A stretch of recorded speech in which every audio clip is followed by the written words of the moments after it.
So magandang araw, magandang hapon, magandang gabi. Depende po yan sa time zone ng ating lugar at sang sulok man tayo ng ating mundo. Sana'y sa mabuti tayo na kalagayan at walang sakit-sakit ang lahat. Sa mga kababayan nating OFW at mga kababayan natin na nandyan sa Pilipinas, babagpalang araw sa ating lahat.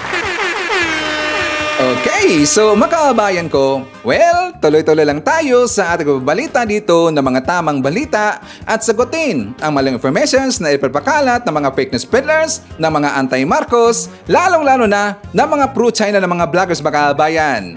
Yes, dapat silang sasagutin. Bakit? Kasi paghahayaan natin sila na lagi pong naninira araw-araw kay BBM at sa Marcos session sa katakalang makabayan, ang kailang mga paninira ay maging totoo yan sa mata ng ibang tao. So dapat silang sasagutin kasi ang bagong Pilipinas, bawal po ang mga sinungaling. At syempre, kasama niyo pa rin si Sir Ivan, ang pinakabulol na vlogger sa balat ng YouTube, bibigay sa inyo ng mga totoo at mga preskong balita na kinukuha natin sa ating kapitbahay na social media. So magandang buhay sa ating lahat mga kabayan and a happy Tuesday sa ating lahat. Okay, so mga kababayan ko, well, before na mag-start, alam na ho nating lahat. As usual, i-check muna natin kung sino pa nakapasok sa ating top 5 commenters doon sa ating last vlog. At sila po itong tinatawag po ng mga keyboard wars mga kababayan. At nandito sa listahan, anong una po? Si Ma'am Shane Sibal. Meron siyang 123 na mga comments. Nandiyan na po si Inge Mentisa. Meron siyang 34 na comments. Viven MRS. Meron siyang 23 na comments. Arlene Pianar. Meron siyang 20 na mga comments. And Samuel Membrado. Meron siyang 19 lahat ng mga comments. So, thank you so much po sa ating mga keyboard warriors o yung mga nakapasok po sa ating top 5 commenters. Palakpakan naman natin sila mga kababayan. Kasi alam niyo po, grabe po ang kanilang effort na ibinigay dito na lagi pong nag-comment ng marami dyan po sa ating comment section. So, malaking tulong rin po niya mga kababayan. And also, syempre, thank you so much po sa ating mga solid viewers and also sa ating pong mga viewers na mga silent mga kababayan dito sa ating channel. Thank you so much. At syempre, thank you so much also dun po sa ating mga viewers na lagi pong nagsishare at lagi rin pong nagla-like ng ating mga video dito po sa ating channel. Thank you so much. And also, i-acknowledge po natin ang ating pong mga channel members. Nandyan po sila si Pusong Inami, Edmond Castillejo, Barbara Butler, Lia Ann, Gold Digger, Samuel Membrado, Cosmo Defender, Fiz Calante, Rasa Teruel, and Bia Bibar. I-greet natin ang belated happy 56th birthday si Ma'am Rowena Salvatierra. Happy birthday!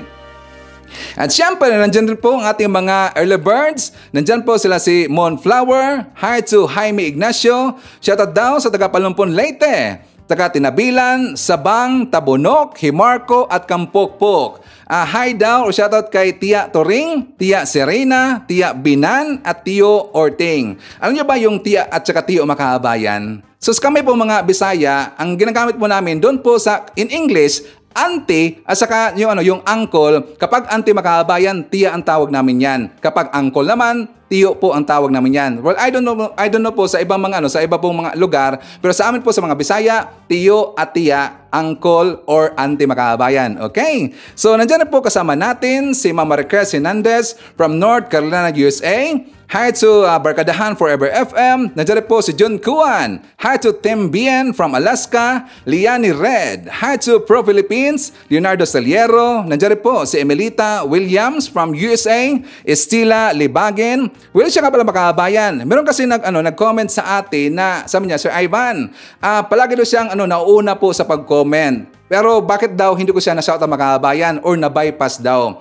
So dito makabayan, or bypass man tawag niyan, yung naambakan makabayan. Alam niyo po, palagi kong sinasabi dito na kapag ang inyong YouTube handle ay user ang name makabayan, hindi ko yan babasahin po ni Sir Ivan. Katulad po yung ganyan. Kasi nga, siyempre, user na po ang name, hindi ko po alam ang anong pangalan po ng inyong accounts makabayan. So pasensya po. Sana po, i-check nyo rin po dyan sa baba, i-try nyo mag-comment, then i-check nyo po ang inyong YouTube handle or name makabayan. Kung kapag user ho niyan, please i-update ho natin. Anyways, meron pong mga tutorial dyan po sa YouTube makabayan. I-check nyo lang po. Okay? So anyway, nandiyan po si Rosalinda Kabautan from Canada. Hi to Aurora David, Suzy Cabrera, Noel Narcida, Erika Mapagmahal, Encantadia from Japan, nandiyan po si Romana Manuel, Maria Milasiplon, and hi to Nanya Zanar. And also mga kaabayan, thank you so much nga pala doon po sa nag-forward sa atin ng picture, ating Solid Beer mga kaabayan. Ang dami niyang cellphone. Galante. Or trolls ni Sir Ivan. Diyan po thank you so much nga pala. Sabi niya talagang mainit po ang kanyang suporta dito po sa ating channel. Ang lahat po ng kanyang cellphone mga kaabayan, every time po na mag-upload ng Sir Ivan, gameplay niya, tingnan nyo, 4 po ang kanyang cellphone mga kaabayan. So talagang nakikita natin dito kung gaano talaga dito kainit po ang suporta ng ating mga viewers dito. Thank you so much nga pala. At saka natin ang kilig ninyo ang ating channel dito at sinuportahan nyo po dito ang ipinaglalaban po ni Sir Ivan. So ang laban po ni Sir Ivan, laban po nating lahat mga kaabayan. Okay? So kasi nga dapat talaga natin po nasuportahan po si PBBM. Dapat natin pong protektahan po si PBBM. Dahil nga marami pong nainira sa kanya mga kaabayan.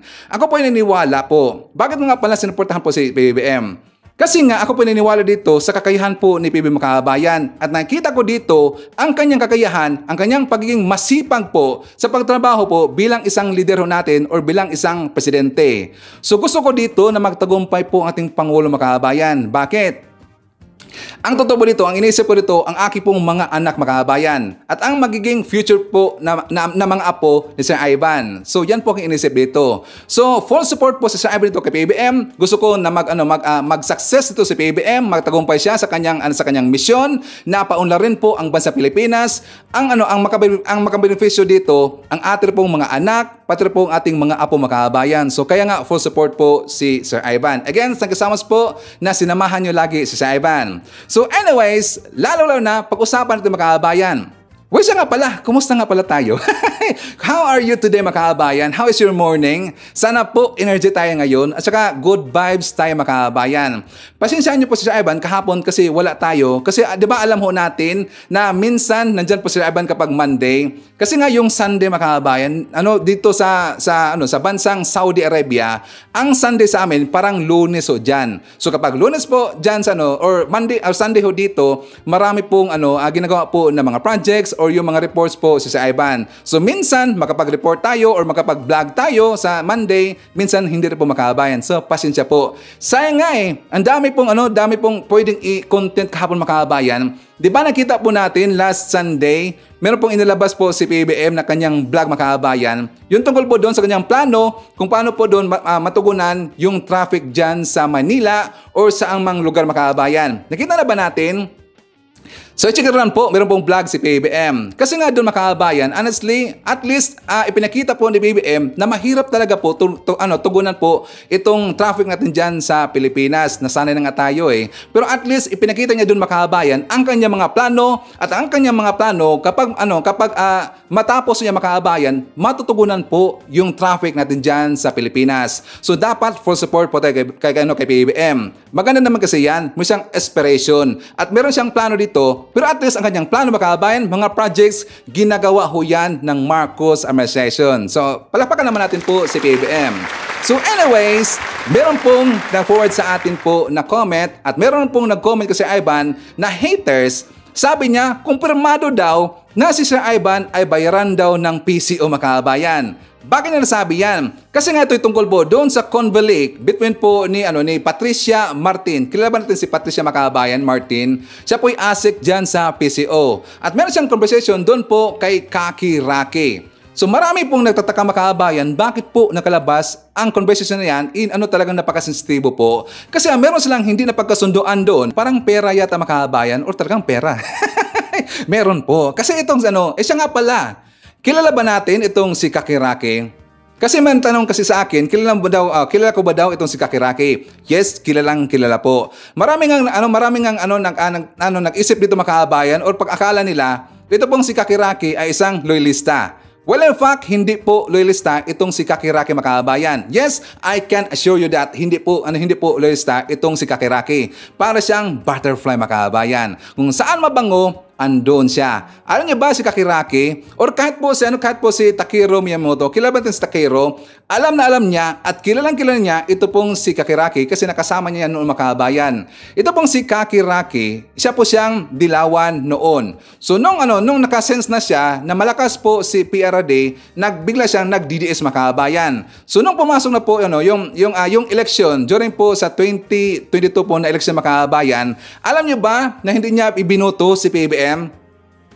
Yes, naging isko mo rin ho yan si Kakiraki mga kabayan. Pero kalaunan lang, biglang yata sumuporta siya dito kay Efilam, sumiksik doon kay Efilam, kay PBM, nagpag-sipsipan kasi alam ho natin yan. So anyways, wala namang problema yan, okay lang yan, at least sumuporta siya. Pero hindi pala genuine ang kanyang pagtulong mga kabayan.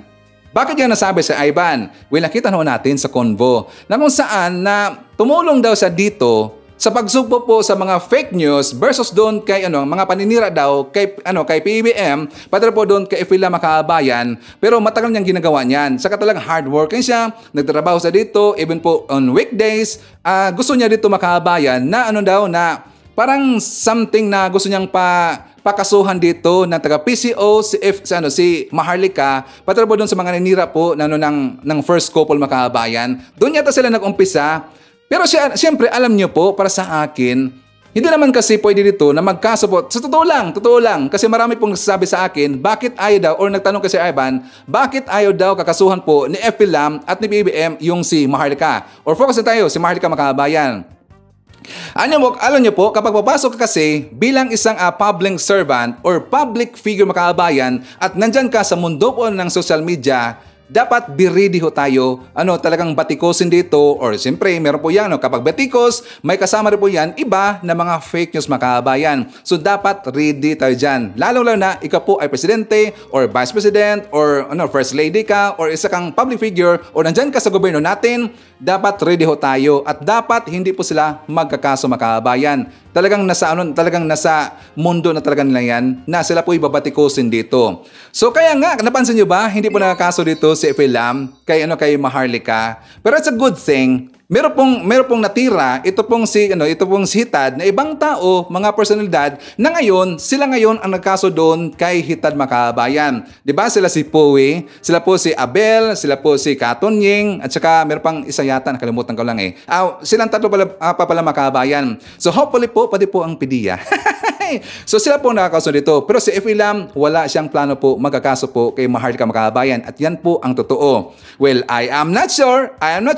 Baka po pagkatapos po ng termino ni BBM, baka doon mga kabayan. Baka siguro yung lahat po ng mga tira ngayon ni Maharlika, doon po kay Efilam, kay BBM, iniisa ho niya mga kabayan. Baka para kinukumpal lang muna yan. And after po sa termino po ni BBM, doon po yan sasabog. Okay? So ngayon, babalikan natin po itong si Kakiraki. Kasi nga may nagtanong sa atin mga kabayan. So siyempre dapat sagutin natin yan kasi inukasahan nila si Sir Ivan na bayaran daw talaga ng taga PCO kasi nakita na doon sa post po ni Hitad mga kabayan. So alam niyo po, ang gusto kasi doon ni Kakiraki, parang meron ang kanyang ginawa dito mga kabayan, parang meron siyang mga membro or may siyang grupo kasi. Diba?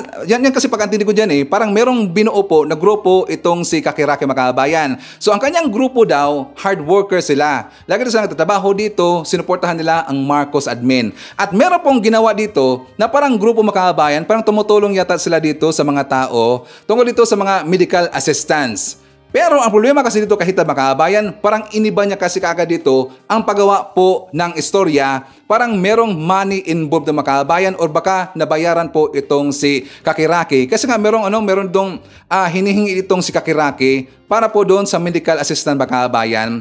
So doon po, siyempre mag-isip ka agad yung mga anti-Marcos na parang meron talagang money involved mga kabayan. Well, siguro nga, parang gano'n na talaga Pero ang problema kasi dito po kay Kakiraki, ito lang aking masasabi dito. Ang pagtulong kasi ni Kakiraki mga kabayan, hindi genuine yun. Hindi siya dito parang hindi heartily given po ang pag-support niya doon kay PBM or kay Efilam kasi naghingi siya dito ng kapalit mga kabayan. Alam mo natin yan at ramdam na ramdam ho natin yan. Alam niyo ba kung bakit ayaw po ni Sir Ivan pumapasok doon sa mga may grupo mga kabayan? Kaya doon po sa mga haters, mga lagi pong nagsasabi na bayaran po si Sir Ivan I can assure you 1,000% hindi po bayaran si Sir Ivan ng first couple. At wala pong politiko nagbabayad po kay Sir Ivan. Alam niyo ba na marami pong o tatlo mga kabayan na grupo po ng mga vloggers na nag-imbita po kay Sir Ivan? Alam niyo ba na hindi ko sila ni-replyan mga kabayan? Well, nakapag-usap ako sa kanila. Nakikipag-usap ako sa mga iba po na mga informations. Pero kapag mapasok na kasi, na iimbitahin ako nila na papasok po sa kanilang grupo mga kabayan, hindi po ako nagre-reply. Totoo yan, hindi po ako nagre-reply. Bakit? Ayaw ko lang kasi na papasok po sa isang grupo mga kabayan. Hindi ibig sabihin na I don't trust them. Hindi ganun po. Bakit? Kasi ang inisip mga kabayan, kasi kapag grupo-grupo kasi, what for? Bakit kailangan pa ng grupo? Meron bang involved pa na color green dyan? At ayaw po ni Sir Ivan na ma-involve po sa ganyan mga kabayan, kaya ako umiiwas. Bakit? Siyempre nasa politics world tayo. Alam mo natin yung politika, napakainit ho yan. Alam mo natin kapag nandyan ka sa politika na world mga kabayan, ang kaibigan mo ngayon, baka bukas hindi mo na kaibigan yan eh. Baka baksabin ka mga kabayan. Well, hindi ko sinasabing totoo yan, pero yan kasi ang senaryo, baka iniiwasan ko lang mga kabayan. So hindi ako pumasok po dyan sa mga grupo. Kaya nga ako ngayon ay soloista. Magtanong nga sa akin, may grupo na ba ako? Wala pong grupo si Ivan. Soloista po si Ivan. At ang pagtulong ko dito kay BBM, kay Felisa, genuine ho yan. Wala pong hinihingi dito, nakapalit po si Ivan. Bakit? May sweldo na po si Ivan sa YouTube. Bakit ba kailangan na manghingi tayo doon sa politiko ng pera, may sweldo na po si Ivan dito sa YouTube. At ang nababayad po kasi Ivan, ang aki pong mga viewers. Kasi ang gusto ko lang po na in return po, galing kay PBB Kabayan, ang kanyang mga achievements. Ang kanyang mga nagawa po sa bansang Pilipinas. And good, it's a safe to say talaga na meron po tayong nakikita po na mga ginagawa ni PBBM na talagang epektibo at saka unti-unti po itong nangyayari mga kabayan. Malaking gabayaran na ho yan kay Sir Ivan. Happy na ako dyan mga kabayan. So hindi na ko na kailangan dito ng pera-pera na yan. Galing po kay BBM, kay Felisa, hindi na kailangan ho. Ang gusto ko dito in return, ang pagiging masipag po ni BBM, ang kanyang ginagawa dito na epektibo, at sa nakita ho natin ang kanyang achievements at unti-unti na po ditong gumaganda po ang ating ekonomiya dyan sa Pilipinas. Okay na po yan kay Sir Ivan, okay? So sana ganun po itong si Kakiraki. Dapat wala nang in return dito na yan. Kung sa tingin mo na talagang hard worker ka dito, na suporta po sa ating Pangulo, kay FLM, okay na ho yan. Wala na pong dapat na involved na pera dito. Okay na yan mga kabayan, di ba?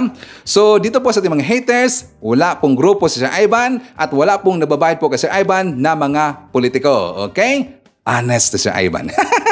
So anyways mga kabayan ko, well, isa po sa ating pag-uusapan mamaya, ito pong katangahan po ng mga vlogger po ni Digong, mga vlogger po ni Kiboloy, na kung saan meron talang ginawa dito na kabubuhan, parang madidiin dito, ito pong si Digong mga kabayan. Kung sino yan, pag-usapan natin mamaya, and also, pag-usapan rin po natin, ito pong hamon ni Vic Rodriguez, pati po ni Hital Makabayan, gusto niya kasi dito na pagpa-drug test, gusto magpa-drug test itong si BBM. At meron pong na-post, ito pong si Hital Makabayan na talagang masabi ko dito, ang tanga naman talaga. Ang tanga po talaga ni Hital Makabayan.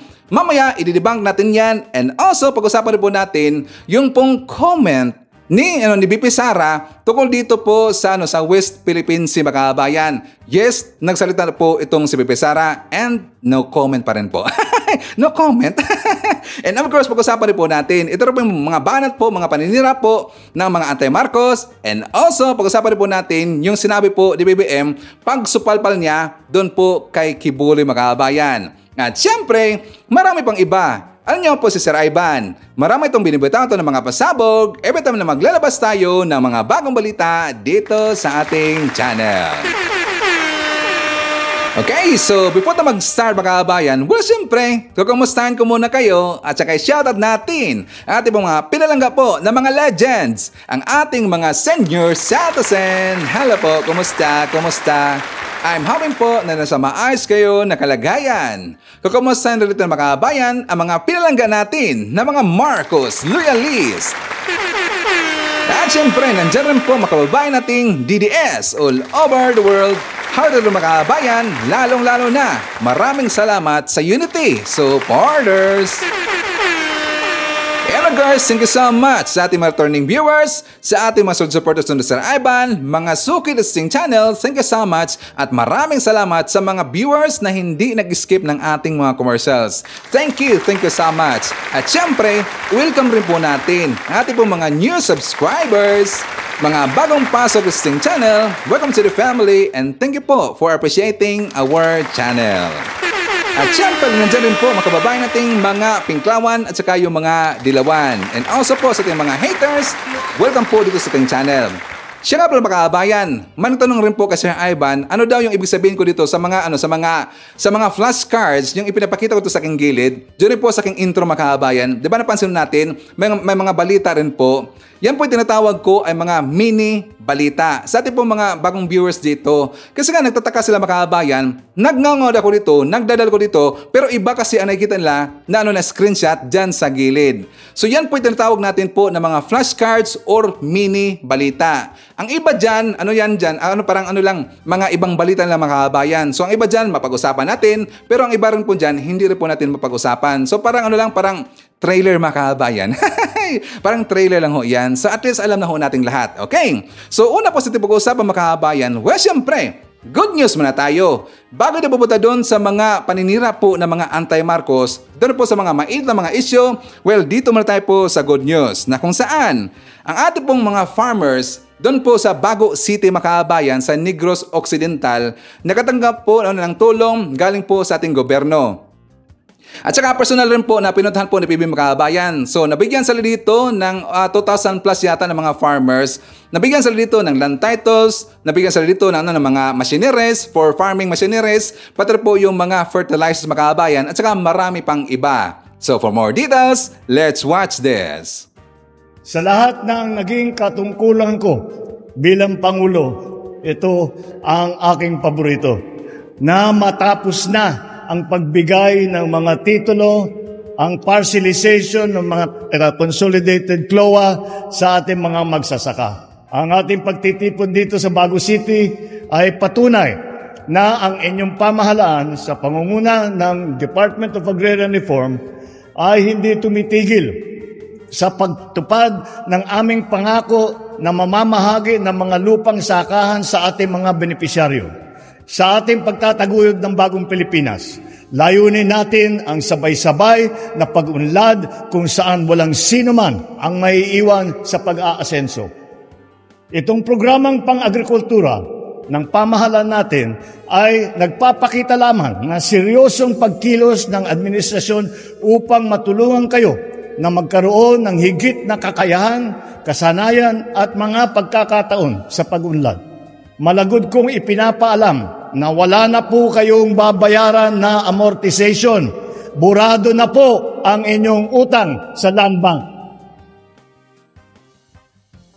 Sa ating mga agrarian reform beneficiaries, may tuturing po kayong mga buhay na bayani ng ating panahon. Kayo ang sandigan namin upang masiguro na sapat ang pagkain sa hapag ng bawat pamilyang Pilipino. Naway samahan ninyo ako sa pagsasakatuparan ng isang bagong Pilipinas, isang bansang walang nagugutom at ang lahat ay kumikilos para sa kapakanan ng lahat.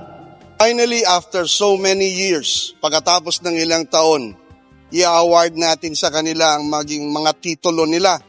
Ang tagal-tagal nilang hinintay ito. And of course, with this administration, ang talagang objective namin dito, as you can see, that it is the President himself who is coming and myself.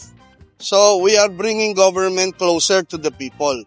Inilalapit namin ang pamahalaan natin sa mga ating kababayan at lalong-lalo na sa ating mga agrarian reform beneficiaries. Itong buong taon na ito, God willing, we intend to distribute about 100,000 CLOAs for this year, na ang tagal-tagal nang hinintay ng ating mga magsasaka.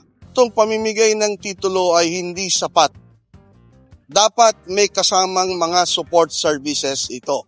Katulad ng halimbawa mga farm-to-market roads, mga traktor, mga farm machineries and equipment, etc., etc.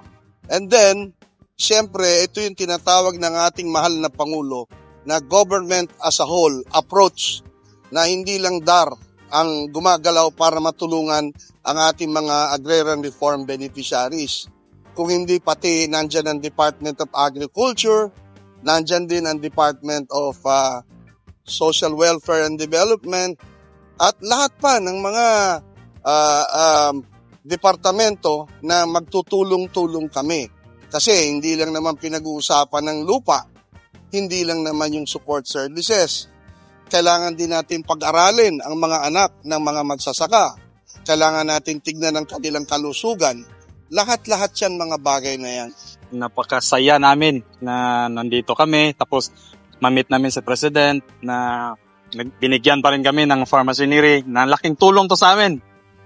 Napakaganda, naparami. Hindi lang sa amin makatulong to, kundi sa amin pang mga kapitbahay namin, kasi Mario namin, makatulong mo din kami. Alagaan namin ang equipment na ito, kaya it happens only once in the tenure of our association, and then makatulong po ito sa livelihood development sa aming community. Pangulong Bongbong Marcos, maraming salamat po sa Bagong Pilipinas. Masayang-masaya talaga ako na natanggap ko to, alagaan ko to, at saka ipagpatuloy ko ang pagsasaka nito. Maraming salamat po sa Pangulong Ferdinand R. Marcos Jr. at sa DAR sa kanilang programang ibinigay sa mga Pilipino. Maraming salamat sa atong Pangulo, Presidente Marcos, na nakatulong ang iyong duta ipanghatag sa amin. Ipangalagaan namin nga makatulong sa aming pamilya. Mas maraming Pilipino ang sumusuporta kay Pangulong Ferdinand R. Marcos Jr. at sa kanyang administrasyon kumpara sa pamilya ni dating Pangulong Rodrigo Duterte at sa mga kaalyado nito. Yan po'y batay sa nationwide survey ng Okta Research mula March 11 to 14 sa 1,200 respondents. Ayon sa tugon ng masa survey ng Okta, 31% ng Pilipino ang sumusuporta sa kasalukuyang administrasyon, habang 20% ang sa pamilya Duterte. Ayon sa survey, nakuha ni Pangulong Marcos Jr. ang pinakamataas na suporta na 43% mula sa National Capital Region at pinakamababa sa Mindanao na nasa 17%. Aabot naman sa 53% nakuwang suporta ng mga Duterte sa Mindanao, habang pinakamababa sa Balance Luzon na nasa 7% lamang. Samantala, lumabas rin sa survey na nasa 4% lamang na mga Pilipino ang sumusuporta sa oposisyon. Alam niyo ba mga kabayan, ang report na yan ng una ng Okta, hindi ho yan natanggap po ng mga pro-Duterte. Hindi ho yan natanggap po ng mga pro-China ng mga vlogger mga kabayan. Kasi nga sabi nila, ang legit daw na survey rating na inalabas, yun daw sa publiko sa mga kabayan. Yung sumansad po, yung report po kay PBBM.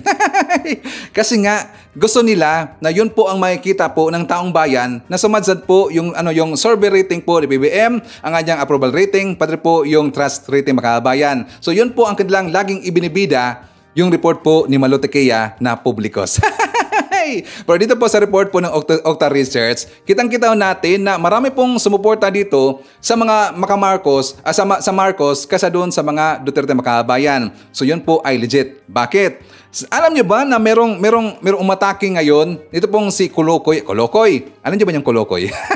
Si Kolokoy makabayan. Kasi nga nasaktan sila doon sa report po ng Okta Research. So ang sabi nito ni Kolokoy, madami daw ang mga pro-Marcos kaysa pro-Duterte. Sabi nila, nasa losers bracket ang mga Marcos. Nasa losers bracket daw ang mga Marcos makabayan. Sabi niya, kailan lang nanalo si PBBM? Nung dumikit daw sa mga Duterte.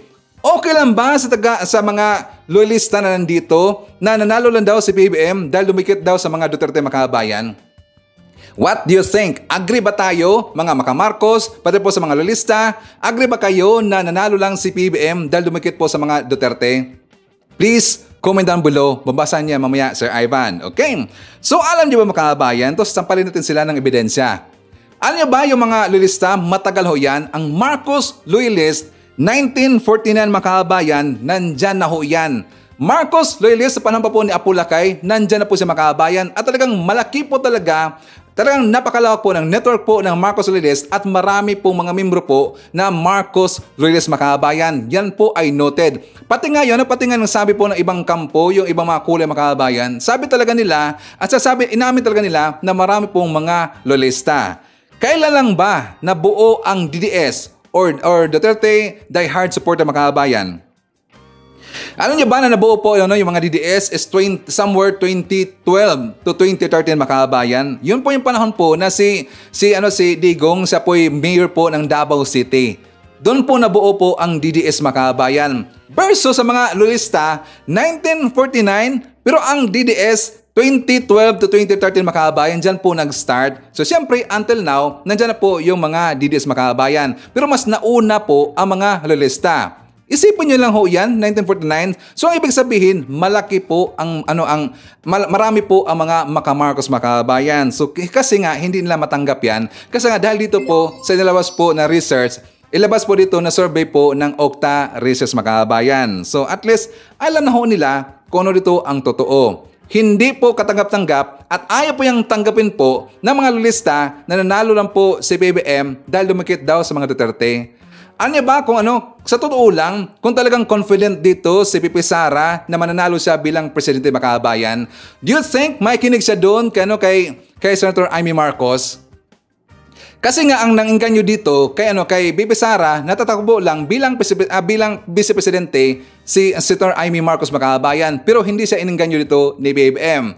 Siguro sa tingin dito ni Pipi Sara, kaya siya pumayag po kay Senator Amy Marcos, hindi siya mananalo versus po kay PBB mga kababayan. Bakit? Ngayon pa lang, kitang-kita na natin at nahubaran natin dito si Pipi Sara, ang the way siya mag-speech, the way siya mag-handle po sa mga issue, lalong-lalo na sa mga issue po dito sa mga kanyang sa mga confidential funds, dito po sa mga ibinabato sa kanya, at dyan po sa issue po ng West Philippine Sea, hindi niya kayang sagutin mga kababayan. So nahubaran po itong si Pipi Sara at nakilala natin po ang kanyang totoong mukha at karakter mga kababayan. Do you think mananalo po si Pipi Sara? Kaya nga siya nag-bias lang, dumikit siya kay BBM kasi mahirapan siyang manalo mga kababayan at yan po totoo at hindi po yan natanggap po ng mga DDS. Kasi gusto talaga nila na tatakbo po itong si Pipi Sara bilang presidente kasi nga para po babalik or merong continuity dito po sa kanilang power ng mga DDS po na mga vlogger mga kababayan. Nawalan kasi sila dito ng racket at saka nagkalitsit na sila dito dahil po hindi po naging presidente itong si Pipi Sara. At yan po ay noted talaga. Yan po ang totoo. So anyways, for ito mga kababayan, so painit na tayo ng painit. Pag-usapan natin po yung nangyari po doon sa West Philippine Sea na kung saan nakita po natin ang ating po mga allied na ibang bansa na doon po yung Australia, ang Japan, pati po yung Amerika mga kababayan. Doon nga nabahag ang buntot po ng taga-China. So for more details, let's watch this. Matagumpay na isinagawa ng Pilipinas kasama ang ilang bansa ang Multilateral Maritime Cooperative Activity sa West Philippine Sea. Nagbabalik si Patrick De Jesus. Sabay na naglayag sa West Philippine Sea nitong linggo ang mga Navy ship ng Pilipinas, Estados Unidos, Japan at Australia. Bahagi ito ng kauna-unahang Multilateral Maritime Cooperative Activity sa pagitan ng mga nasabing bansa. Iba't ibang maneuver sa karagatan ang ginawa, kung saan sa panig ng Pilipinas, ang mga barkong lumahok ay BRP Antonio Luna, BRP Gregorio del Pilar at BRP Valentin Diaz, habang ang ilang air assets ay lumipad din kabilang Wildcat helicopters ng Philippine Navy. Isinagawa rin sa kauna-unahang MMCA ang anti-submarine warfare exercise. Yung anti-submarine warfare drill is actually just sensing kung may mga presence na mga underwater vessels, no? May mga sensors tayo.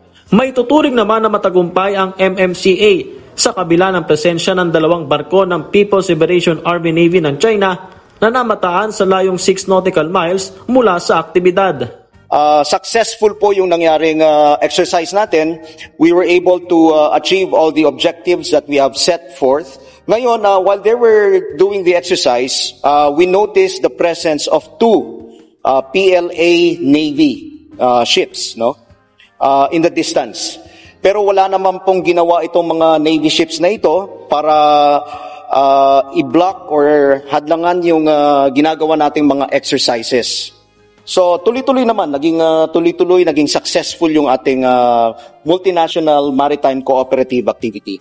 Sa inilabas naman na pahayag ng China, nagsagawa ng Joint Naval and Air Strategic Patrol ang Chinese PLA Southern Theater Command kasabay ng MMCA.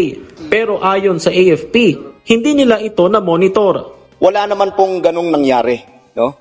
So we are saying that while we were conducting our own exercises in the West Philippine Sea, we only monitored the presence of 2 PLA Navy ships. At wala naman ginawang mga combat patrol or mga exercises. No? Wala kaming na-monitor dun sa area. Sabi ng AFP, hindi naman ito pagpapakita ng puwersa at hindi rin ito paghahanda laban sa isang partikular na bansa, kundi pagpapabuti lamang ito ng interoperability kasama ang ating mga kaalyado. 2 taon ang nakararaan ng pag-usapan ng pagkakaroon ng multilateral exercises bago ito may sa pinal noong Enero ngayong taon. Sabi ng Defense Department, nais ipakita sa MMCA ang pagkakaisa ng mga kalahok na bansa sa pagrespeto sa maritime rights ng Pilipinas alinsunod sa international law. What we wanted to do here is to uphold the freedom of navigation and overflight. We want to send a clear message about the unity and resolve of our nations, especially the 4 nations that participated in upholding universally recognized norms and principles. And the MCA is a practical implementation of our partnership with like-minded countries. Suportado naman ni Pangulong Ferdinand R. Marcos Jr. ang aktibidad. Sa gitna nito, isa pa rin anya sa ginagawang paraan ng pamahalaan ang dialogo para pahupain ang tensyon sa WPS. So we are trying everything. We still continue to talk at a ministerial level, at a sub-ministerial level, at a people-to-people level. Lahat ng maaari natin gawin, ginagawa natin para kausap ang Chinese leadership, ang Beijing, makausap sila na wag na natin masyadong papainitin pa. Pag-usap tayo na mabuti para walang banggaan, walang canon, walang water canon, hindi na mabalik sa gano'n. Bukas naman ang pamahalaan na magsagawa ng mga kapareho pang aktibidad kasama mga kaalyadong bansa. Sana makaabay, no? Araw-arawin. Sana po lagi itong gagawin po ng ng Pilipinas, kasama po yung ibang lugar makaabay na ating mga allied po na lagi lang gagawin dyan, at lagi lang gagawin ito na drill or activity or yung balikatan exercise makabayan dyan po sa West Philippine Sea. Para po mas lalong matakot po itong taga-China kasi nga abusado ng makabayan. Napaka-abusado talaga itong taga-China, pero at least dito po sa nakita nila, sa drill po na ginawa po ng Pilipinas, kasama po ng ating mga allied. Actually, hindi pa natin nakita po yung taga-India. Diba yung India makabayan, napahayag rin po dito ng suporta. Pati po yung taga-Korea, hindi pa natin nakita, pero hopefully, in the coming days or baka sasali na sila makabayan. Pero para po makita dito ng taga-China na totoo itong sinabi po ni PBM at gusto talagang ipakita po ni PBM doon po sa taga-China na Filipinos do not yield. Hindi basta-basta po umuurong po ang Pilipinas. Hindi po basta-basta po umuurong po yung mga Pilipino at hindi po natatakot po yung mga Pilipino makabayan. Hindi ayaw po ni PBM na tayo po aapakan po lagi ng taga-China dyan po sa West Philippine Sea makabayan. So ngayon, ipapakita ko sa inyo yung yung comment ni Pipi Sara tungkol dito po sa issue po sa West Philippine Sea. And also, ipapakita ko rin po sa inyo yung video makabayan na may nangyari pala last Thursday, may ginawa pong panghaharas na naman po itong taga-China doon po sa ating makababayan po mga fisherman. So for more details, let's watch this. Hinabol ng mga barko ng China Coast Guard ang mga maliliit na bangka ng mga Pinoy na mangingisda sa Recto Bank. Sa kabila ng dinaranas na panghaharas, tuloy pa rin daw sila sa pangingisda. Nasa frontline ng balitang yan, si Gio Robles. Sa yamang dagat ng West Philippine Sea, umaasa mga mangingisda ng Palawan. Sa bayan ng Quezon, pangingisda ang ikinabubuhay ng karamihan sa mga residente. Nitong Huwebes, pumalaot ang hindi bababa sa 30 bangka mula Quezon para maglatag ng mga payaw sa karagatan na sakop ng Recto Bank. Pasok ito sa Exclusive Economic Zone ng Pilipinas. Pero pati sila hinaras ng mga barko ng China. Sa aerial video na ito, Makikita ang paghabol ng China Coast Guard vessel sa mga maliliit na bangka. Kabilang sa sakay ng mga bangka si Nelson.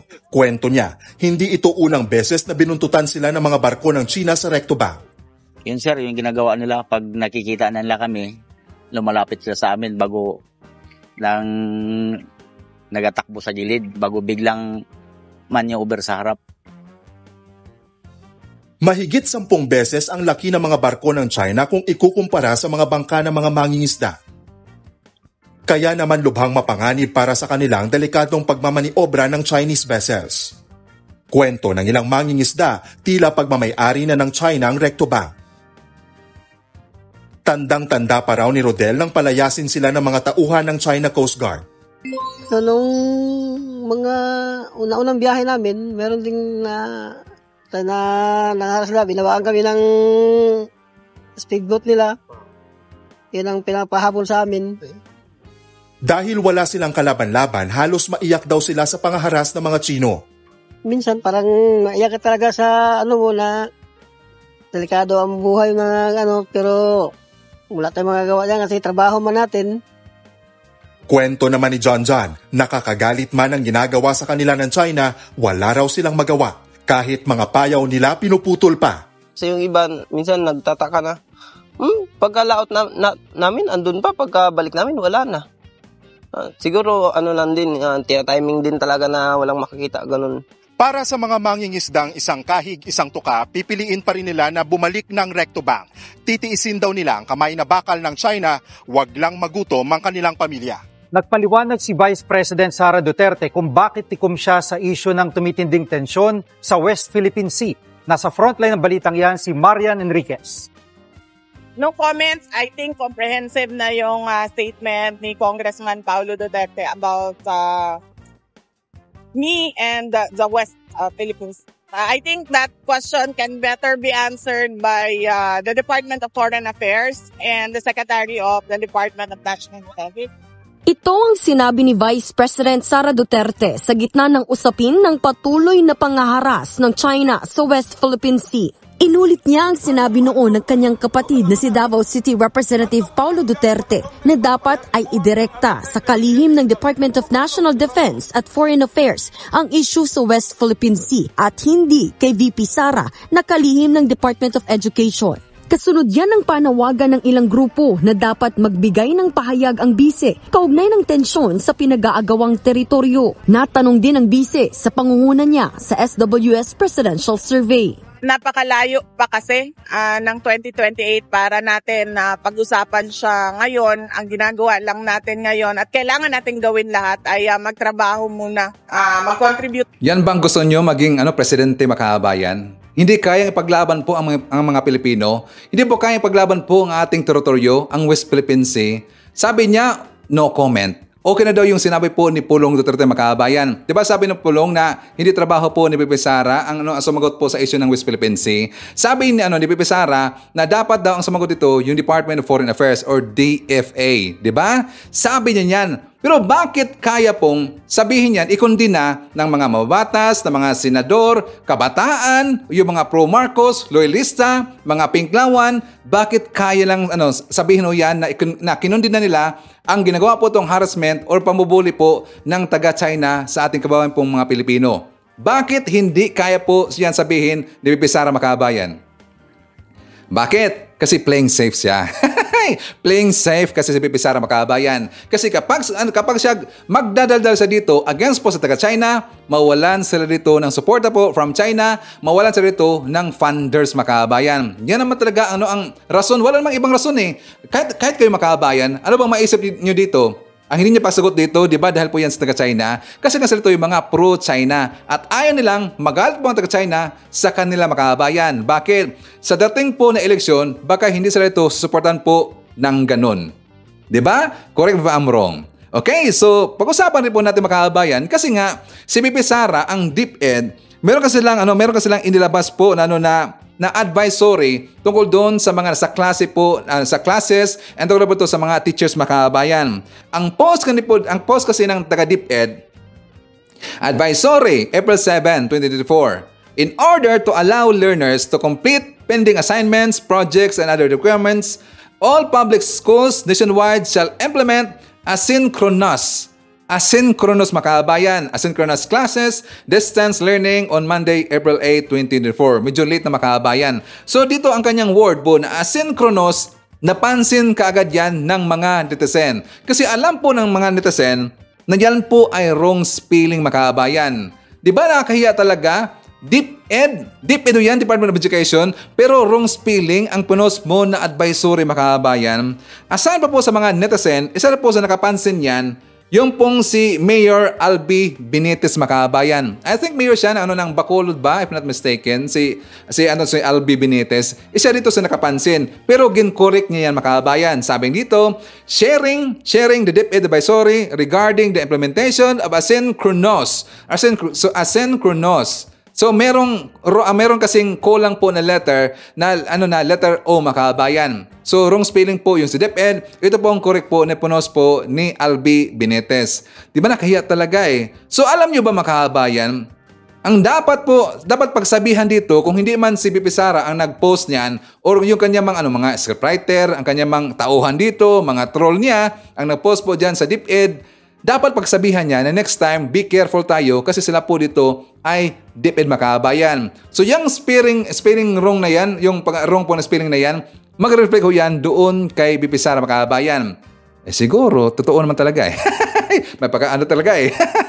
So aside from that, alam niyo ba, ang Alipones, ito po mga pro-Duterte, ito po mga pro-China po ng mga vlogger makabayan, parang mana-mana talaga, mana po sa kanilang mga amo. Bakit? Kung mayroong spelling man ang DepEd makabayan, meron po itong wrong grammar ang kanyang tauhan. Ito pong si Rogando Sasot, si Sas makabayan. At yan po napansin po ni Sir Rene Astudillo. Sabi po ng post po ni Sasot makabayan, I just read that US scientists na S is gumamit pa siya ng S makabayan. Di ba plural na ho yan, scientist? So dapat R na ho yan kasunod. So yan po yung nakita po ni Sir Rene. Sabi pa dito, meron pang isa, to experiment with sun blocking technology to reflect back sunlight back to space. So naging redundant makabayan. Tingnan nyo, redundant, meron nang reflect back sunlight back to space. So dito rin po sa baba, my gut feeling is telling me that this is courting trouble. So dapat my gut feeling is that this is courting trouble. Wala na dapat yung telling me makabayan. So tingnan nyo kung dito, hambing ho natin yung mga Marcos, loyalista versus doon sa mga pro-China na mga vlogger makabayan. Ibang-iba talaga yun, no? Ibang-iba talaga yung level dito ng education. Diba? At saka nakakatawa dito, ito pong si Sas makabayan, diba? Lagi niyang ipinagyayabang dito. Lagi pong nagyayabang na sa po ito'y graduate po sa ibang lugar, doon po sa mga prestigiyoso daw na mga eskwelahan makabayan. At lagi niyang sinasabi na siya dito ay isang international expert. International, parang expert sa dito sa relationship diplomacy. Pero yan ba ang international expert? Merong grammar issue makabayan. May problema ito sa grammar. Yan kasi problema sa kanya, napakayabang. Sana hindi po siya magyabang. Alam naman niya na meron siya problema ito sa mga grammar. Dapat hindi siya ito magyabang makabayan, okay? Para hindi siya ito kukuyogin. So, buti na lang, meron po tayong mga kababayan po ng mga lista, mga Marcos, mga Pinklawan na magaling rin po sa grammar makabayan. So, tingnan nyo, talagang balintong itong si Sas. Okay, so forward tayo. Pag-usapan natin po yung post po ni Hital Makabayan, pati po itong si Vic Rodriguez. Kasi nga si Vic Rodriguez, sinakyan niya ito pong post po ni Hital Makabayan. But before tayo pumunta doon sa post po ni Hital, dito muna tayo po kay Vic Rodriguez kasi nga siya ito, naghinambog sa Makabayan, nagyabang siya. Meron siyang post, sabi niya, lead by example. Attorney Vic shares negative results by his drug test. At yung post po ni Vic Rodriguez Makabayan, nirepost ho yan ni Hitad. At saka meron siyang mga pasumbingay doon. Gusto niya kasi kung ano ang ginawa dito ni Vic Rodriguez, gusto nila gagayahin daw ni PB Makabayan. Nanawagan sila na magpa-drug test po itong si PBM. Teka lang, lead by example by Vic Rodriguez. Lead by example? Leader ba si Vic Rodriguez Makabayan? At saka alam niyo po, sino bang tanga nakakasa dito kay sa ginawa po ni Vic Rodriguez? Ano bang what for? alam na ho natin na negative po si PBBM at mismo po si Vic Rodriguez ang napakita po ng negative result po na drug test mga kababayan. Bakit kailangan pa magpa-drug test po ni PBBM? And one thing, alam ho natin si PBBM, baka nila alam mga kababayan, isa na lang po ang kidney ni PBBM. Bakit kailangan pa niyang gumamit po ng pulbur mga kababayan? Delikado ho yan. Isa na lang po ang kidney po ni PBBM. At alam niyo ba mga kababayan, ito kasing napakatanga dito, ito maggunggong na to, baka kasi, alam niyo po itong nakita ko, bakit lagi lang sinasabi dito, nagsisigaw sila dito, lahat po ng mga pro-China ng mga vlogger po ni Kibuloy, nag-ingay sila na dapat daw magpa-drug test itong si PBBM. Pero hindi kailangan. Bakit? Para sa akin, baka magiging bait ito mga kababayan, baka maging pain ito. Gets nyo ba? Maging pain to. Baka kasi po, kontratahin po nila yung drug center po na kung saan magpa-drug test si PBBM, baka kasi ang iresulta doon, negative mga kababayan.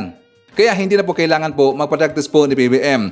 Okay, so dito tayo po sa post po ni Hitad mga kababayan. Kasi nga dito, napakagunggong talaga, parang wala siyang alam mga kababayan. Sabi po ni Hitad, post po doon sa Buljakan na Facebook account, sabi niya, si Bangag lang ang pang Guinness World Records, 2 minutes lang natapos ang pulburon test. And take note ha, no remarks na mga kababayan, no remarks. Sabi niya, AI generated na naman ba ito? Okay, so unahin po natin po yung ito pong drug test result po ni PBBM.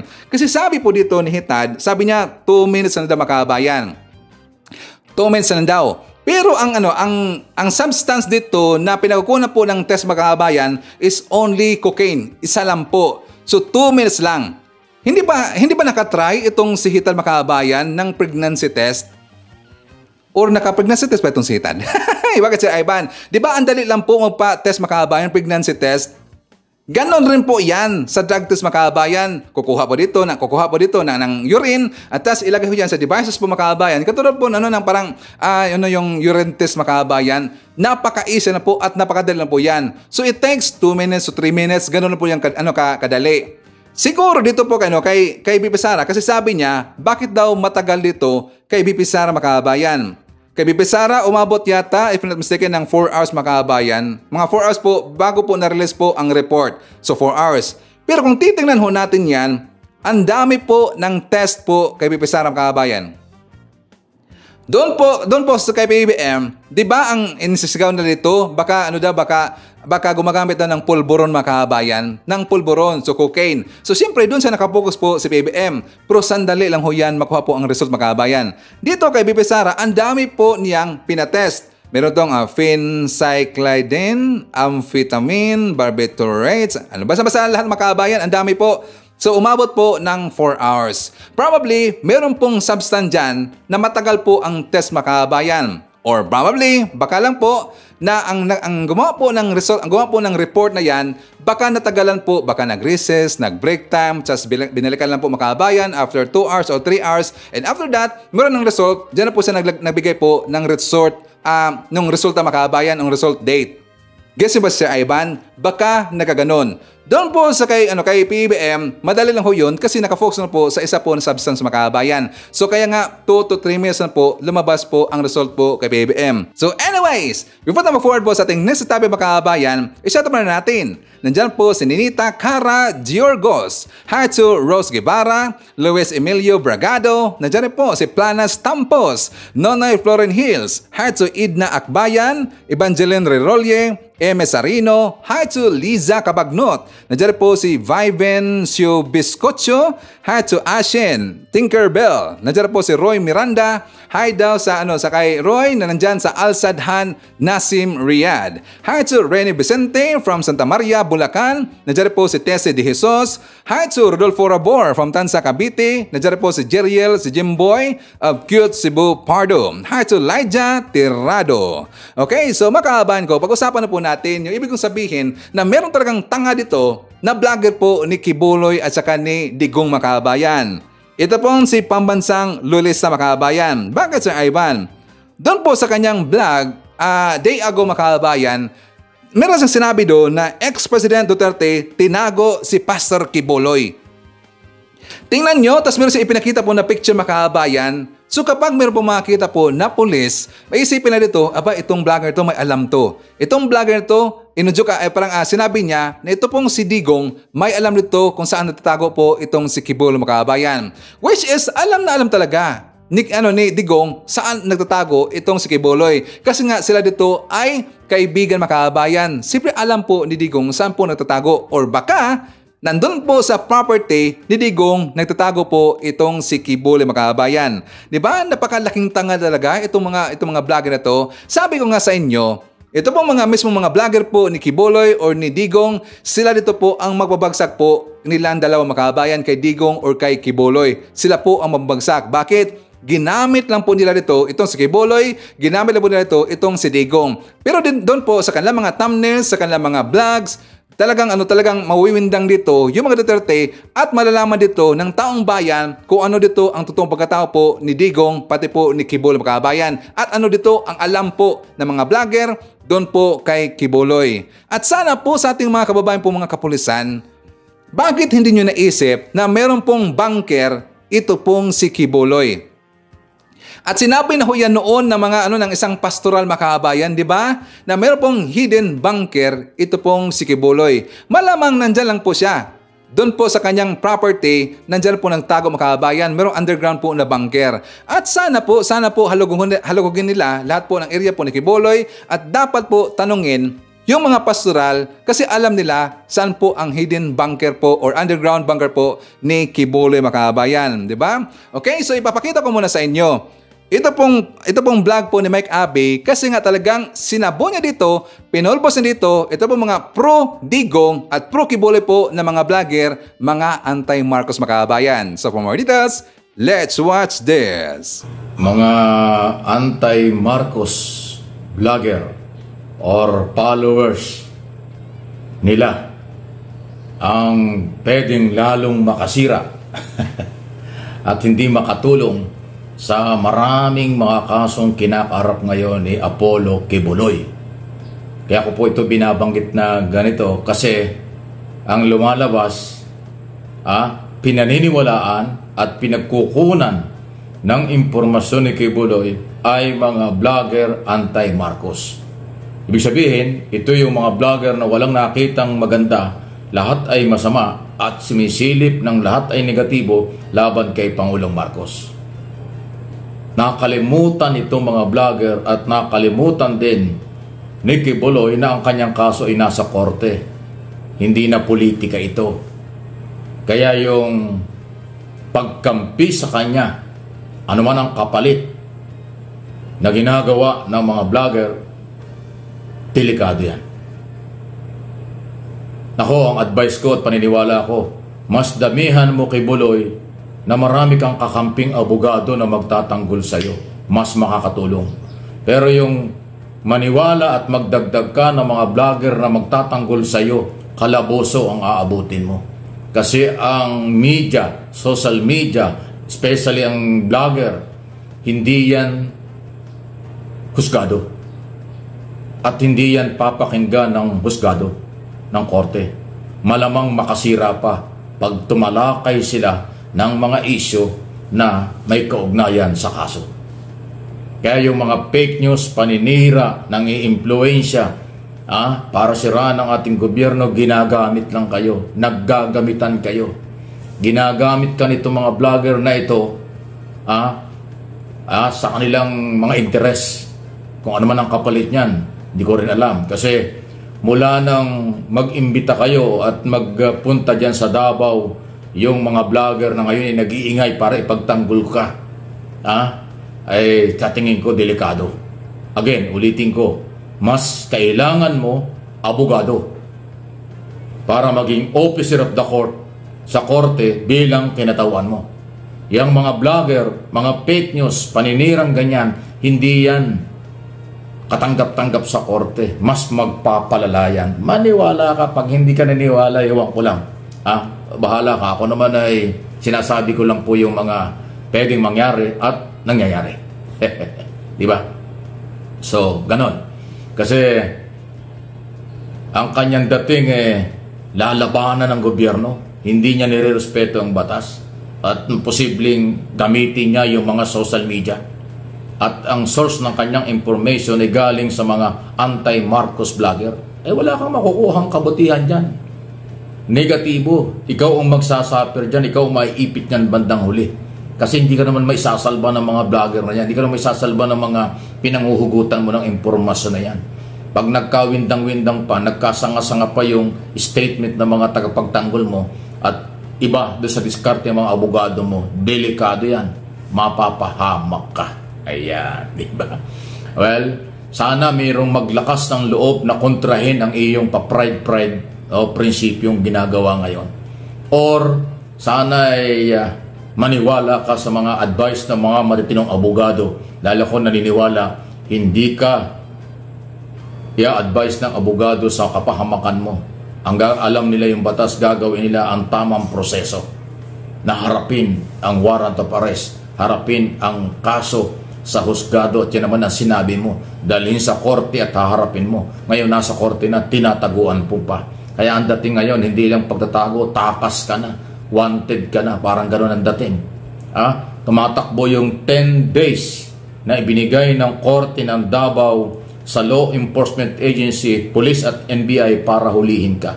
Pag hindi nahuli yan, ire-report ulit nila sa korte na hindi ka nila nahuli. Then korte ulit na mag-decide kung anong gagawin. So walang katapusan yan. Okay? Palala ng palala. At siyempre, yung mga kaso mo sa Estados Unidos, nihintay ka ron, mas matindi yun. Ngayon, nabalitaan ko, hindi naman pala ang Amerika ang dahilan kung bakit nadidelay, napupuspond ng ilang taon na ang paglilitis. Ang lumalabas ngayon, yung palang mga abogado mo ang nagpipetisyon para i-delay ang paglilitis, nabaliktad. Pero ang pinapalabas mo sa mga pronouncement mo, ang Amerika ang nagdi-delay sa iyong kaso, kalokohan yun. Yung iba naniwala doon. Sa Amerika, napakabilis ng paglilitis kasi jury doon.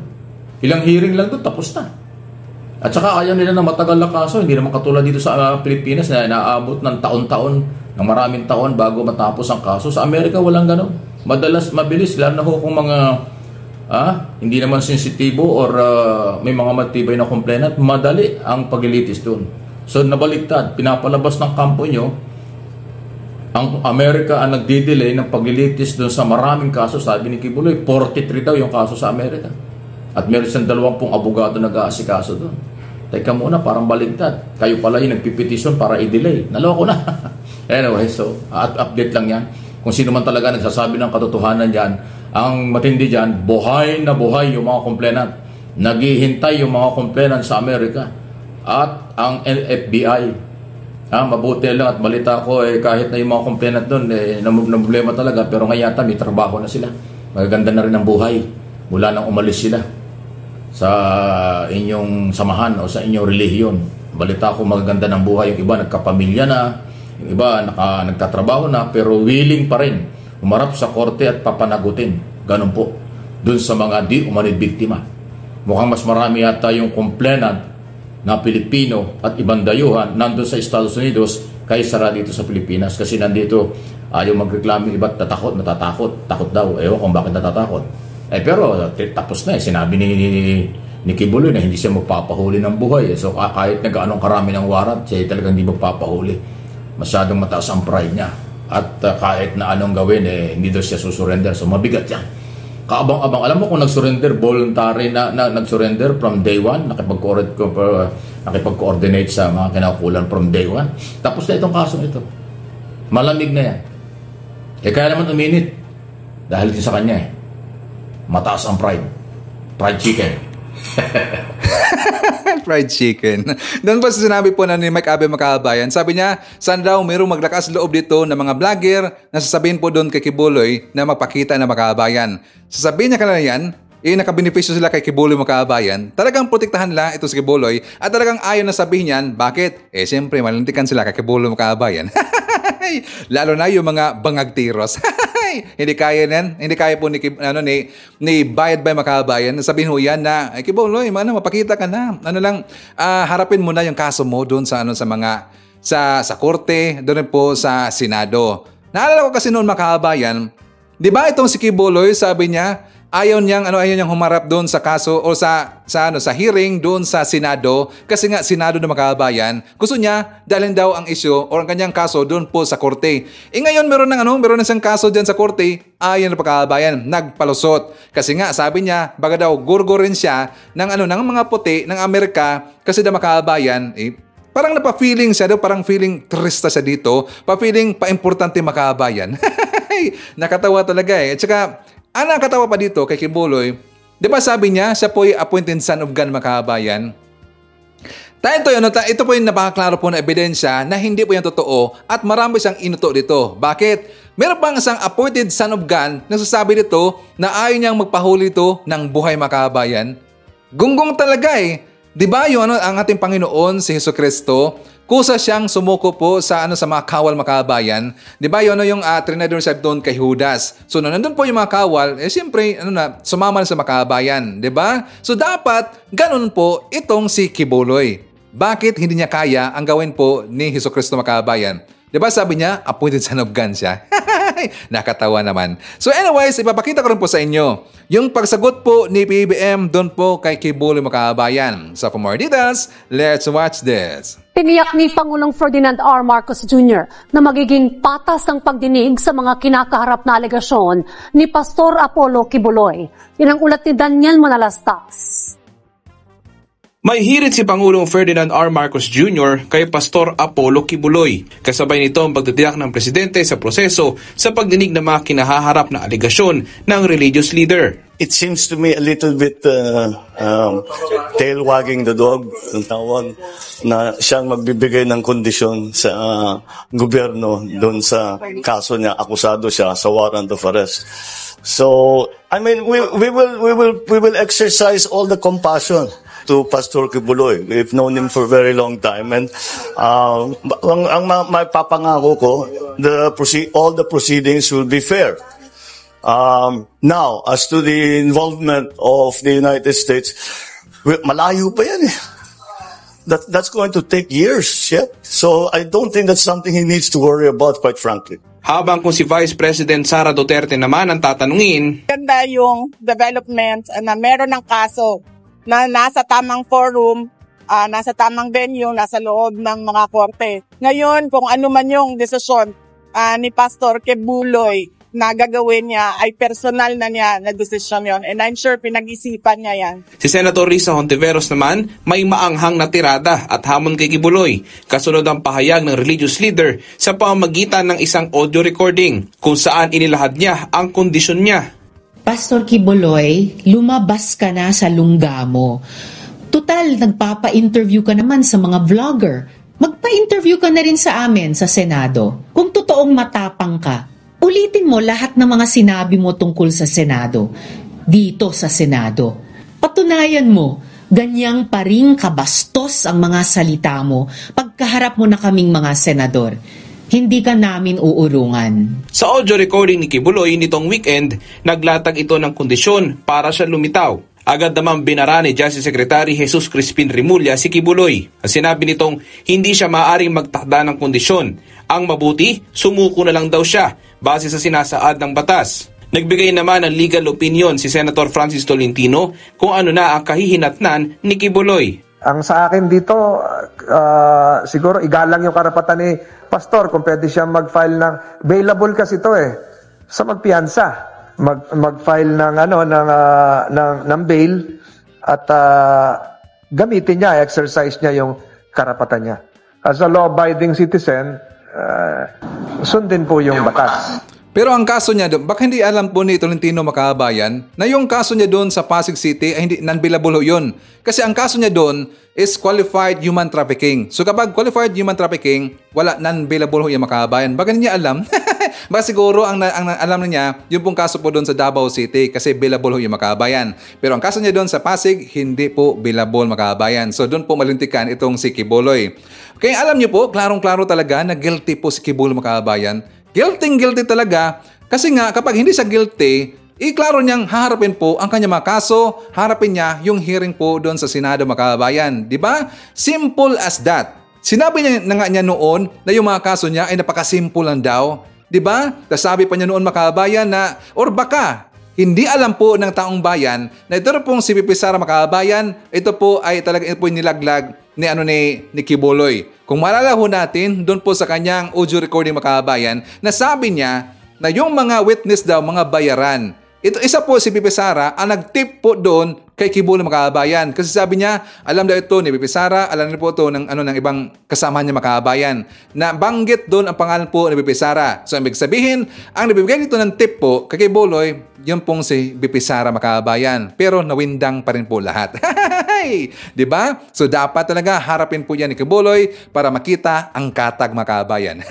Makulokoy kasi. So, anyways, diba kitang-kita natin, ito pong si PBM ay gano'n na siya ka-fair magsalita Makabayan. Talagang firm na firm siya magsalita dito. Hindi kailangan niya dito na mga alipusta, hindi na kailangan ito na manakot. 'Di ba? Firm siya magsalita dito. So yan po ang klase na leader ang kailangan ng Makabayan. Hindi kailangan parang aapakan ka, tatakutin ka, alipustahin ka. Kasi nga siyempre kilala niya si Kibuloy, may rats rin po si Kibuloy Makabayan. So sakto lang po ang ginawa po ni BBM. Okay? So shout out po natin. Nandiyan po si Lerma Sondita from California. Hi to Mercedes Flores from Barangay Nagba, Cuartero, Capiz. Hi to Iva Narita from Chiba, Japan. Nandiyan po si Moneth Borromeo. Hi to Emmy Diray from Riyadh. Nandiyan po si Evelyn Garcia. And hi to HMB TV.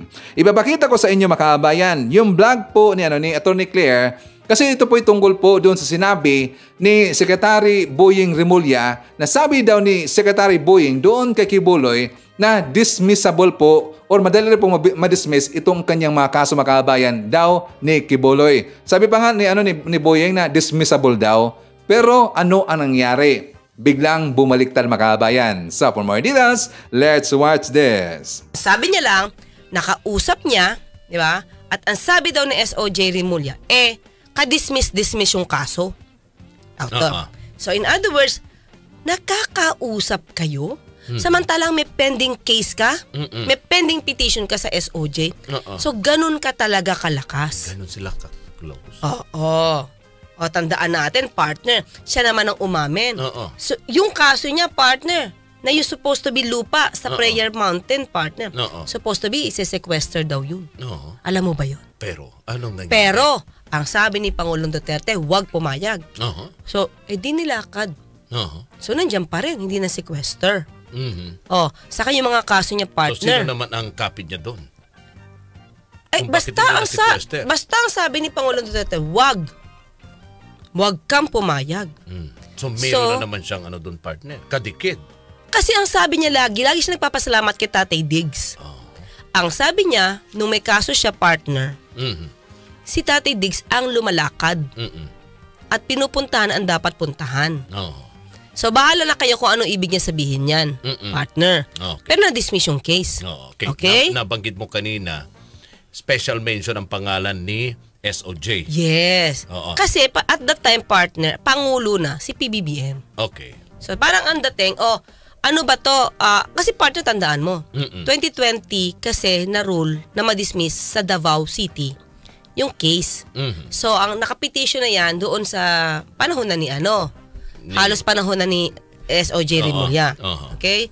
So ang nangyari, partner, ang sabi niya, kausap niya ang SOJ at sinabi na, para ba, i-dismiss na ba natin? Oo, di ba?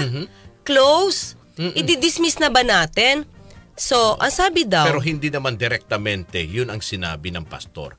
Pero kung papakinggan... Sinabi niya. Sinabi niya.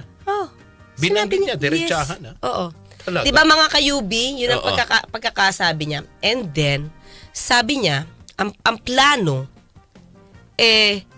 wag munang i-desisyonan. Kasi pag na-dismiss, di ba, walang case sa Pilipinas. Pag walang case sa Pilipinas, pwede siya ma-extradition. Kaya pending daw. Yun ang kwento ni Pastor. Okay? So ngayon, partner, nagtataka siya kung bakit nabuhay pa. Wala naman, kumbaga ka-dismiss naman talaga. So mga kayubi, ang gusto ko lang linawin dito, yung word na bakit binuhay pa. Okay? Tandaan natin, at that time, na ito ay hindi pa na-decision ng DOJ, may pending petition for review. And as a party to the case, 'di ba? Either respondent ka or ikaw yung complainant. Kung natalo ka sa lower, let's say sa prosecutor's office, you can bring it up sa DOJ. So once ito ay na-file yung petition for review sa DOJ, partner, walang kasong namamatay. So kaya wag sabihin na bakit binuhay pa, kasi buhay pa siya talaga. 'Di ba? Na-dismiss lang siya pero pending appeal, buhay pa siya. So pwede siyang talagang isampa.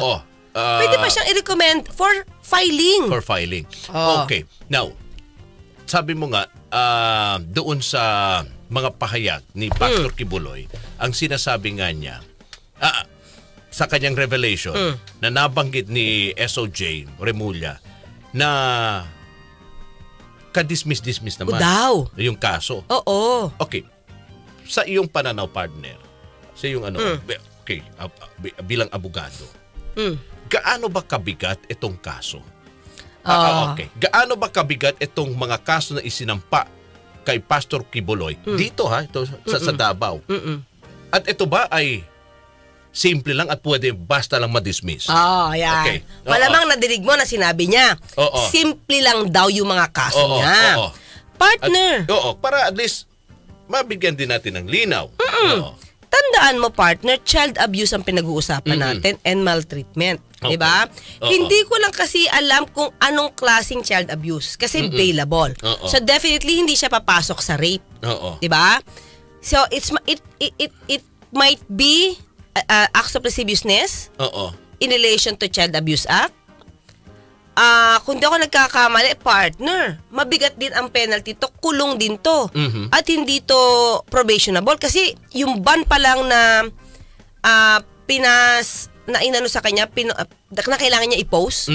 Hindi siya maliit na halaga. Parang 160 plus 80,000. Mga ganon, partner. So hindi siya mabigat, especially pag may child abuse tayong kasama. At ang isang mabigat, partner, yung qualified human trafficking. No bail yun, partner. Heinous crime yun. So wag niya sabihing simple. Hindi simple yun, partner. So, ito nga ang sinasabi niya. Kaya siya natatakot, ito partner, hindi ko alam kung nadinig mo to. Natatakot siya dahil nakipagsabuatan daw si PBBM sa mga puti.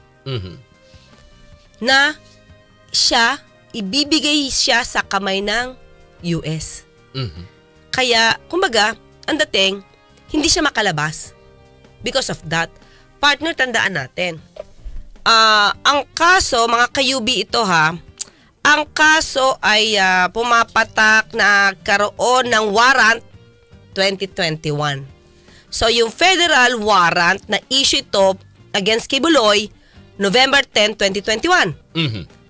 So, tandaan mo, partner, ang pangulo pa nito ay si Pangulong Duterte. Okay?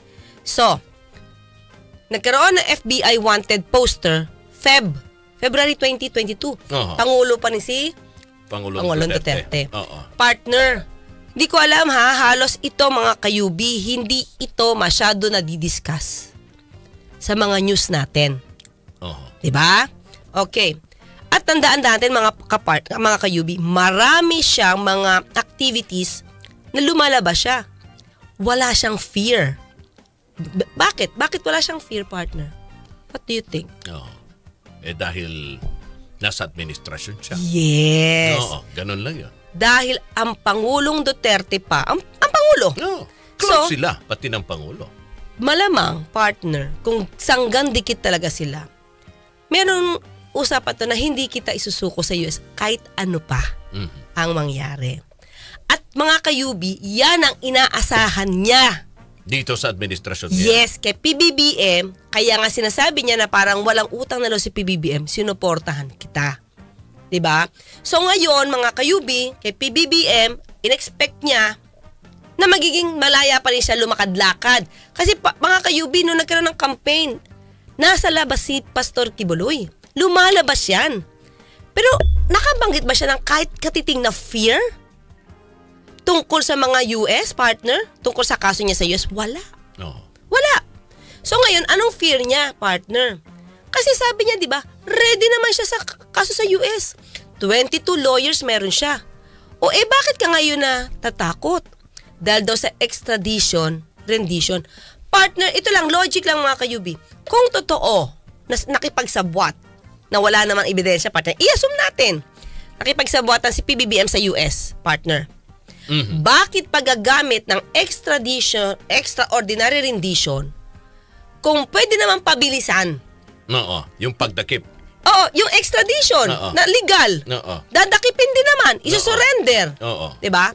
So bakit pa magagawa ng extraordinary rendition na mapupulaan si PBBM, partner? Tama. Diba? Kung makikidnap yan at ma-assassinate yan, sino ba mapupulaan? Si Pangulong Marcos. Ang balik din ng singaw sa Pangulo din. Yes. Kasi, diba? Iba na ang naging, doon, partner, take, diba, ng tao. Oo, maging illegal ang dating, diba? Hindi lang ang kanyang ang followers ng partner ng church ni Pastor. Kung hindi lahat na mapupuna yun. Bakit? Bakit mo hinayaan? Diba? Na magkaroon ng extraordinary rendition. Magkakaroon ng kulay yung partner. Oo. Di kung ako si PBBM, diba? Kasi nga, conflict na ito na nasabi ni Pastor Kibuloy. Kung totoo nakipagsabuatan si PBBM ang gobyerno sa US, di mag-file na lang agad na lang extradition, mabilis pa, suko kita, kaya, ganun mangyayari. Pero kasi ang balak ni Pastor Kibuloy, tingin ko, hindi talaga siya pupunta sa US. Kasi walang lalakad ng kaso niya sa US. Wala, di kaya ni Pangulong Duterte doon Diba? Talagang doon, ang kaso, talagang kailangan kang umappear, madidinig ka, lalabas doon, fair yun, partner. Pero, walang kilikilingan doon. Pero eto, partner, okay. Kasi, di ba, may kaso siya rito. Mabigat din. Sabi mo nga. Mabigat? Oo. And even, SOJ nagsabi na hindi simple, yung charges na kinakaharap ngayon ni Pastor. Involve serious and morally abhorrent offenses such as sexual assault of minor and human trafficking. Yun ang binabanggit niya.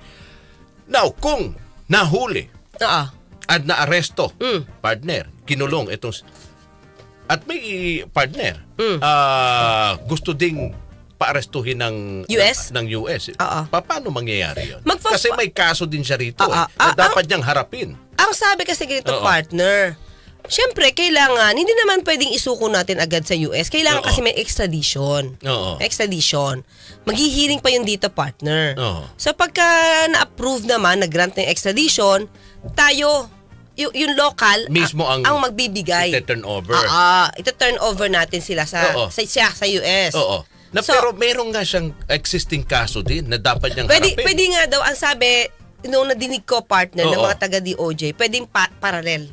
Okay. Kumaga pwedeng dalhin doon or pwedeng dito parang sabay. Pero saan siya i-detain? Pwede dito. Tapos pwede din doon. Dadalhin siguro siya gano'n, partner. So depende na yan sa usapan ng dalawang states. Okay. Kasi may extradition treaty naman. Kaya doon siya medyo natatakot. Kasi sa kung anong magiging desisyon natin rito. Ibag-judge doon, partner. Diba?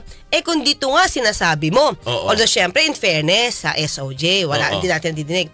Pero kung yan ang kwento mo, na before may lumalakad, may pinupunta na dapat puntahan, nakakausap mo si SOJ, ay, ibang klase lakas mo. Kaya lang siguro hindi na umubra sa panahon ngayon ni PBBM. Diba? Kaya yung fear mo, diba? Sabi ko nga, partner, during the campaign at the time na hindi pa nagkakaroon ng issue tungkol sa pagwawaran sa kanya, wala siyang ka-fear, partner. Diba? Pag nasa gikan sa masa sila, ang tapang pa niya. Diba? Yun lang yung sa akin, partner. So, sabi nga niya, ang karapatan daw niya yun na-violate, partner. Pero tandaan natin, partner, may kaso ito. So, pag may kaso ka, hayaan mo na lang na dinggin yung kaso. Diba? Ikaw na magbigay ng depensa mo. Kung tutusin nga, Pastor Kibuloy, wala ka namang kasalanan, sabi mo, malinis ka. Ba't hindi ikaw ang pumunta sa US? Pero partner, ang sabi daw sa kanya, hindi naman niya sinabi kung sino nagsabi sa kanya, partner. Pag daw pumunta siya sa US, partner, baka di na daw siya makabalik ng buhay. Okay, so any comment, reaction, or suggestion sa ating mga topics ngayong araw, please feel free to comment dyan sa baba. Okay? Saka babasahin nyo yan, Sir Ivan. So anyways, yan po ang ating manakalap ng mga balita ngayong araw. Kung nakaabot ka po sa portion na to, sana nakapag-like na ho tayo. Libre po ang mag-share. Libre din ang mag-subscribe. Again, maraming salamat sa mga viewers na hindi nag-skip ng ating mga commercials. Thank you so much. At before natin tatapusin ating programa ngayong araw, sana sabayan nyo si Sir Ivan para sa ating live messaging prayer. Dear God, nais ko po munang magpasalamat sa lahat ng mga biyayang ipinagkaloob mo sa akin. Lumuluhod po ako upang magmakaawa na patawarin mo ang aking mga kasalanan. Ang buhay ko ay sa iyo. Ibinibigay ko ang lahat sa iyo. Naway linisin mo ang aking isip at kaluluwa at hilumin ang aking kirot. Naikiusap din po ako na bantayan mo ang aking pamilya at mga kaibigan.